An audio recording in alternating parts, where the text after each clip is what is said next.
광주 MBC 라디오 칼럼. 라디오 칼럼은 여러 전문가들의 의견을 통해 한국 사회의 방향과 광주 전남의 미래 비전을 찾는 시간입니다. 오늘은 우리 아이들을 지켜주자라는 주제로 광주 장애인 종합지원센터 김갑주 상임이사와 함께합니다. 요즘 잔인한 아동학대가 곳곳에서 일어나고 있어 모든 사람들이 경악하고 있습니다. 16개월 된 입양 아이를 무차별 폭력으로 죽음에 이르게 하고 아이를 가방 속에 가두어 짓밟거나 어린아이를 추운 겨울에 길거리에 방치하거나 쓰레기 더미에서 놀게 하는 등 상상할 수 없는 끔찍한 일들이 수시로 일어나고 있습니다. 아동학대 신고센터에는 1년에 4만여 건의 사건이 신고된다고 합니다.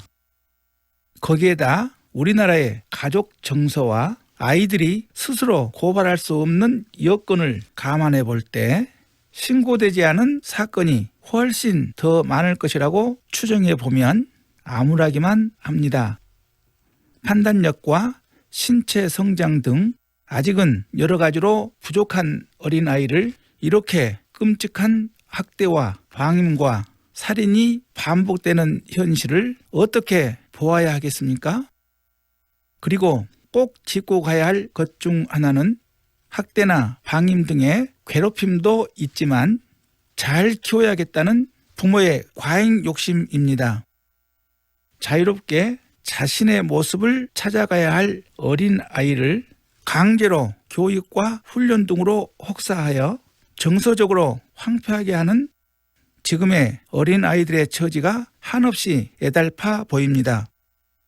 더 가슴 아픈 것은 자녀는 부모의 일부라는 고전적 정서 때문인지 우리 국민의 절반가량은 훈육을 위해서는 체벌이 필요하다고 답하였습니다. 꽃으로도 때려서는 안 된다고 합니다. 동물도 때리면 학대입니다. 하물며 사람을, 그것도 여러 면에서 성숙치 않은 어린아이를 체벌하는 것은 어떤 이유로도 정당화될 수 없습니다.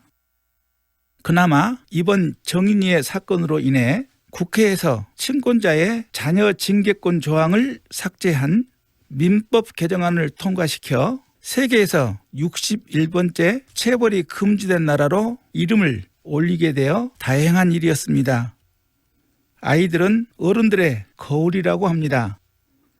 아이들의 체벌을 인정하고 쉽게 학대하고 인권을 유린하거나 묵인하는 행위는 과거에 우리가 그런 환경에서 살아왔던 결과라는 생각도 듭니다.